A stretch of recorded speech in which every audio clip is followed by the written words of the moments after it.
अचानक ही आया जो भी आया। मैं लोगों को अक्सर ऑब्ज़र्व करती हूँ, देखती रहती हूँ कि वो कैसे मतलब क्या करते हैं, उनके ख़्याल क्या है, और जैसे ही मुझे कुछ समझ आता है मैं उस पे लिखना शुरू कर देती हूँ ना, वो कब कहानी में कन्वर्ट हो जाता है, ये मतलब एक ऐसी बात है कि आरती जिसका गुप्ता कुछ जी, कह इस नहीं वक्त मेरे सकते। लाखों हजारों करोड़ से आपको देख रहे हैं, आपके चेहरे की जो मुस्कुराहट है, जो मुस्कान है, इतनी कम उम्र में क्या ख्याल आया, क्या सोच के आपने किताबें लिखना शुरू किया?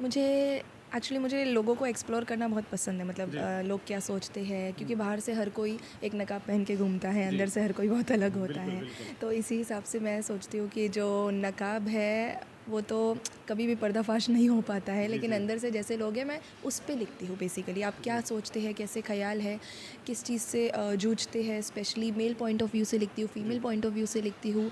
मेल अपने एक्सप्रेशन नहीं रखते हैं, इमोशंस एक्सप्रेस नहीं करते हैं, औरतें अपनी प्रॉब्लम्स नहीं बताती हैं। तो मैं उन चीज़ों को समझ कर, लोगों की खामोशियों को समझ कर उस पर कुछ लिखने की कोशिश करती हूँ। इसीलिए मैं पोइट्रीज़ भी करती हूँ एंड मैं बुक्स भी लिखती हूँ। मतलब writing is everything to me, I write different things. Asha Gupta ji, जो मैं दर्शक देख रहे हैं वो जानना चाहते हैं कि लगातार आप किताब भी लिख रही हैं, और साथ ही साथ मैं बात करूंगा कि आप लोगों के मन की बात को कैसे पहचान लेती हैं कि क्या लिखना है? मन की बात को नहीं पहचानती मैं, उनके हाव भाव को पहचानती जी। हूँ, और फिर समझ आता है कि इसको लिखना कैसे है। जी।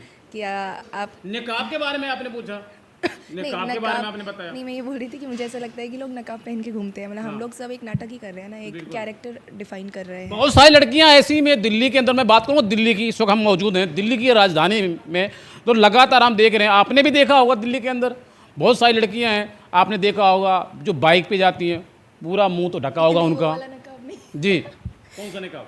नकाब मतलब हम सब एक फॉर्मेलिटी निभा रहे हैं इस दुनिया में। जी।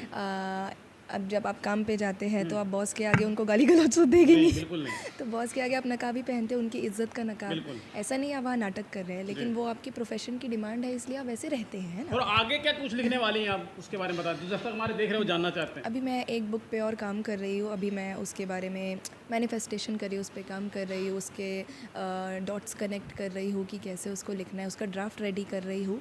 एंड वो बुक हो सकता है एक मर्डर मिस्ट्री हो जिस पे मैं काम कर रही हूँ, एंड उसको आने में अभी लगेगा कुछ 6-7 महीने। तो हाँ, अभी उस पर ही हूँ मैं, और फिलहाल इसको प्रमोट करने में लगी हुई हूँ, इसके सही लोग ढूंढने में लगी हूँ। जी।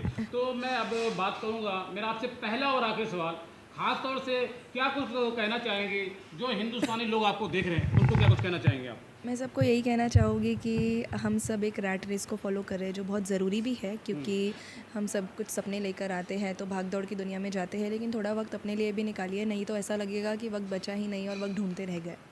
तो लगातार मैं आपको तस्वीर दिखा रहा था, हमारे साथ जुड़ चुकी थी एक ऐसी राइटर जिनकी दिल्ली के अंदर एक